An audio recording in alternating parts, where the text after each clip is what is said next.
হুজুর আমি সহজ সরল মানুষ, সাধারণ মানুষ, আমি বুঝি নাই। না রে ভাইয়া, খোদার কসম, না বুঝলেও মৃত্যু হবে, না বুঝলেও মরে যাইতে হবে। বলে আমি বুঝি নাই হুজুর, আমি খেয়াল করি নাই, বিষয়টা যে এত সিরিয়াস আমি মনে করি নাই, কবরের আযাব যে এমন ভয়ানক আমি এটা ভাবতে পারি নাই।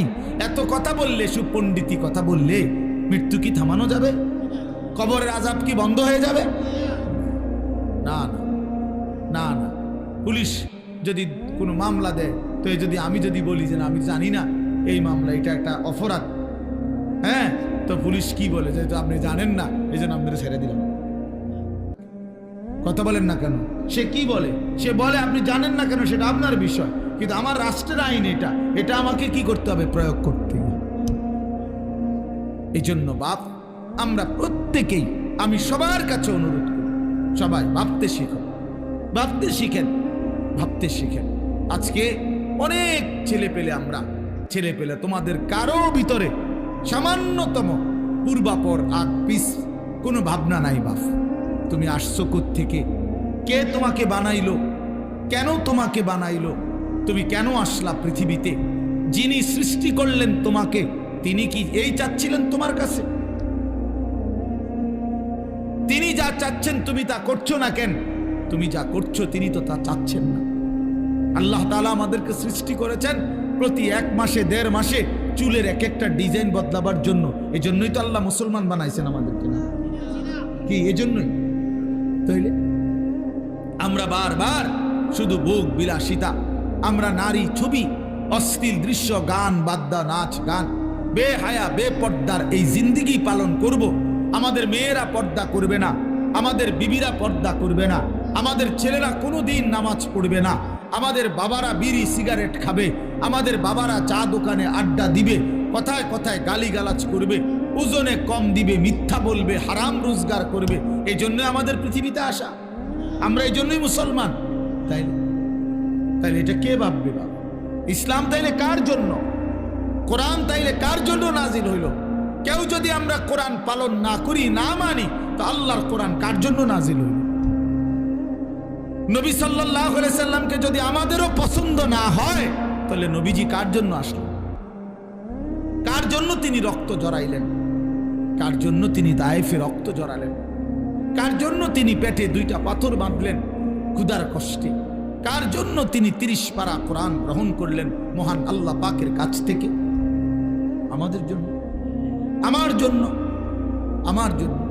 এই জন্য নওজোয়ান কিশোর ভাই, তোমার কাছে যদি 1 ওয়াক্ত নামাজ পছন্দই না হয়, তো তুমি মুসলমান হইলা কেন? কোনদিন তোমরা যারা ফজরের নামাজ পড়ো না, প্রিয় ভাই আমার, তুমি মুসলমান হইলা কিভাবে? তোমার মা কিভাবে মুসলমান? তুমি মুসলমানের সন্তান কিভাবে হইলা?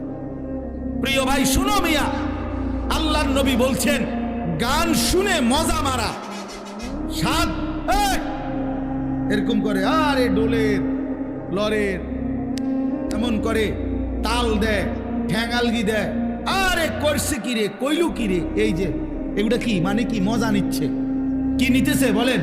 স্বাদ নিতেছে। আল্লাহর নবী বলছে ওয়াতালাদ্দুদু বিহা, গান শুনে এই মজা পাওয়া এটা কুফরি, কুফরি বেটা, এটা ঈমান চলে যায়।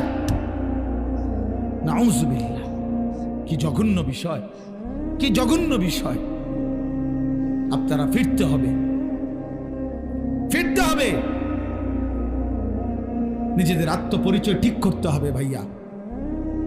শুধু শুনছি আমার বাপ দাদা মুসলমান ছিল, এতটুকুই যথেষ্ট। আমার মনে আছে আমি প্রথম যে বছর আপনাদের এই বেদে সমাজের মাহফিলে আসছিলাম, আমি সেই বছরই মনে করাই দিছিলাম যে আপনারা যারা সাপের খেলা দেখান, মনে আছে, ভুলে গেলে চলবে না যে এটা আমাদের জিন্দেগি না, বরং আমরা ইমানদারের বংশধর। ইমানদার হযরত মূসা আলাইহিস সালামের জামানায় আপনার যেই জাদুকররা, তারা তো সাপ দিয়েই খেলা দেখাইছিল, তারা তো কালেমা পড়ে মুসলমান হয়েছিল মূসা নবীর জামান, হয় নাই কালেমা পড়ে মুসলমান? তাইলে নিজেদেরকে দুর্বল, নিজেদেরকে এমনি ভাবেন যে আমরা দুর্বল, এমনি গুনার বেলায় তো সব করতেছেন। কি ব্যাপার? আপনি দুর্বল হইলে মিশা কথা কন কা? কথা বলেন না কেন? দুর্বল হইলে নাচ গান করেন কেন? গান বাদ্য বাজান কেন? দুর্বল হইলে আপনাদের বোনেরা মেয়েরা বেপর্দা হবে কেন? আমরা মুসলমান, বলেন আপনারা মুসলমান কিনা বলেন? বলেন সবাই মুসলমান কিনা বলেন? তাইলে আমরা মুসলমান হলে আমাদের আল্লাহ আছে, আমাদের রসুল আছে, আমাদের কোরআন আছে, আমাদের ধর্ম আছে। আমরা মুসলিম, আমরা পাগল না, ছাগল না, আমরা মাতাল না, আমাদের ইজ্জত আছে, সম্মান আছে। আল্লাহ নবী সাল্লাল্লাহু আলাইহি ওয়াসাল্লাম বলছেন, একদিন কাবা ঘরের দিকে তাকাইয়া নবী বলছে, কাবা, আল্লাহর ঘর কাবা ঘরের দিকে তাকায় বলছে যে কাবা তোমার অনেক সম্মান, তোমার অনেক ইজ্জত, কিন্তু আল্লাহর নবী বলেন, হে কাবা, মনে রেখো আমার এক ইমানদারের সম্মান তুমি কাবার চাইতেও কোটি গুণে বেশি। খোদার কসম, নবীজি বলছে কাবা তোমার চাইতে দামি, আমার ইমানদারের ইজ্জত, আমার ইমানদারের সম্মান কাবার চাইতে দামি। আল্লাহ কোরআনে বলছেন, ওয়ালা আবিদুম মুমিনুন খায়রুম মিন মুশরিকিন ওয়ালাউ আ'জাবাকুম। আল্লাহ বলছে মুশরিক, বেঈমান, কাফের যত বড়ই মনে হোক, 10টা পৃথিবীর মালিক হোক, একেবারে 7 সমুদ্র 13 নদীর মালিক হোক, পৃথিবীর সব সম্পত্তির মালিকও যদি হয়, মুশরিক, কাফের, বেঈমান, খোদার কসম আল্লাহ কোরআনে বলে তার চাইতে একজন ইমানদার গোলাম, কৃতদাস, সে খায়রুন, সে উত্তম, উত্তম, উত্তম। ওয়ালা আবিদুম মুমিন খায়রুম মিন মুশরিক। একটা গোলাম সে কৃতদাস হোক, তো তুমি তো কৃতদাস না, তুমি কারো গোলাম, তুমি কোনো মানুষের কৃতদাস, তাইলে তুমি নিজেকে দুর্বল ভাববা কেন? আল্লাহ তাআলা তো বলছে একটা কৃতদাসও যদি হয় কিন্তু ঈমান থাকে, সে পৃথিবীর সমস্ত বেঈমানের চাইতে দামি, বেঈমানের চাইতে দামি। আল্লাহ কোরআনে বলছেন, ইন্নামাল মুশরিকুনা নাজাস, সমস্ত মুশরিক বেঈমান, নাপাক, নাজাসুন, নাপাক। অতএব আমি মনে করাই দিলাম, নিজেদের বিবেক জাগায় দেওয়ার জন্য বললাম, আমরা প্রত্যেকেই ভাবতে হবে আমার আখিরাতি জিন্দেগি, আমার কবরই আমার জিন্দেগি। এই দুনিয়া হাসলেও মরে যাবেন, কাঁদলেও মরে যাবেন, সুখে থাকলেও মরে যাবেন, দুঃখে থাকলেও মরে যাবেন। রাজপ্রাসাদের অট্টালিকায় যে থাকে সেও মরে যায়, জীর্ণ কুঠির কুড়ে ঘরে যে থাকে সেও মরে যায়, মরে না ভাইয়া? জীবনে যে কোনোদিন সুখ দেখে নাই তারও মৃত্যু হয়, জীবনে যে কোনোদিন দুঃখ দেখে নাই তারও মৃত্যু হয়। কাজে এক অনিবার্য সত্য, মৃত্যু এক চূড়ান্ত বাস্তবতা, এক চিরন্তন সত্য। এটাকে অস্বীকার করার কোনো সুযোগ নাই বাপ।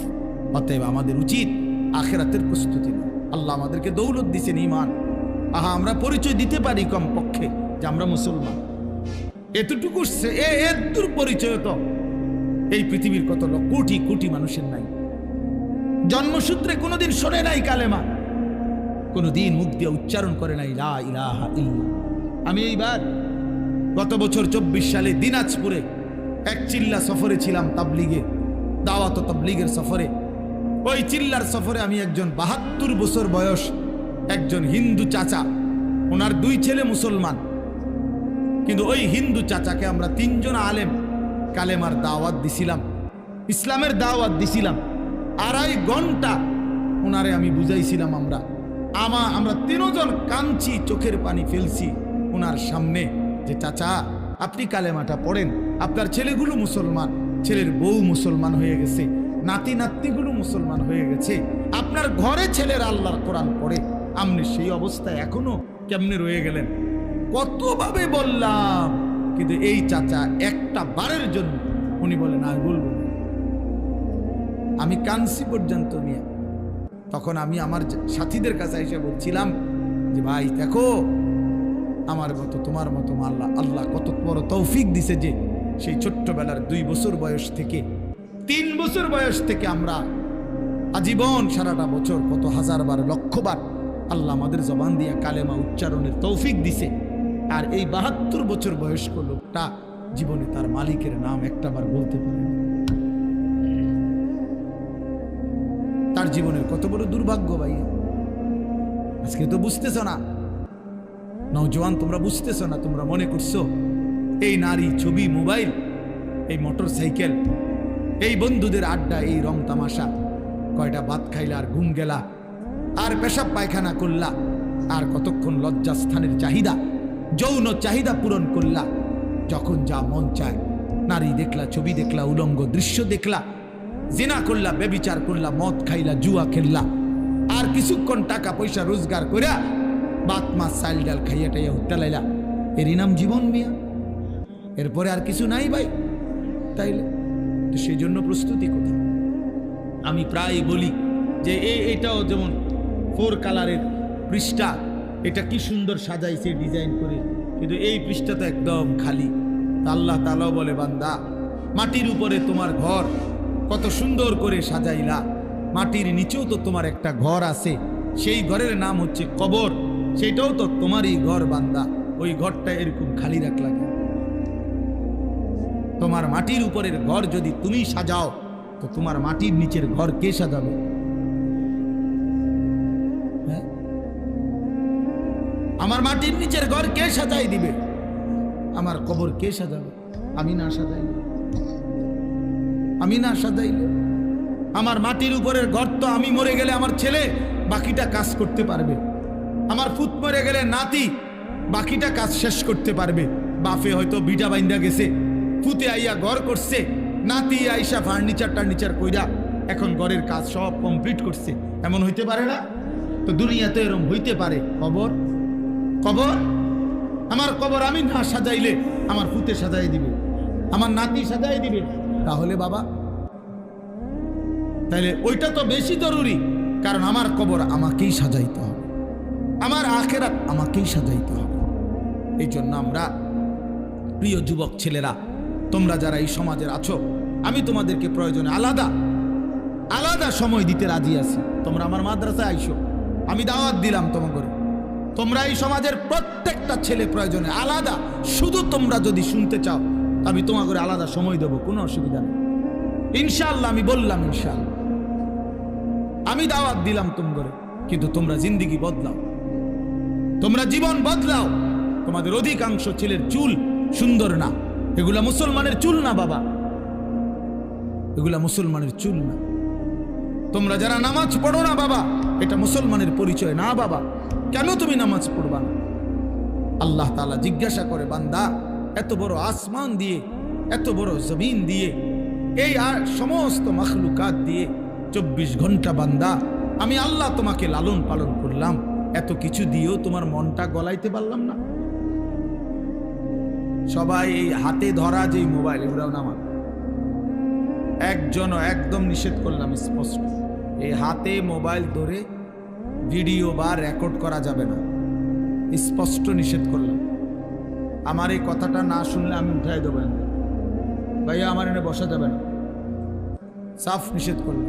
এই যে স্ট্যান্ড ছাড়া যেগুলো হাতে হাতে ধরা, এটা পরিষ্কার নিষেধ। এই জন্য আমরা সবাই যার যার হাতের মোবাইল নামান, বন্ধ করে পকেটে হেফাজত করে,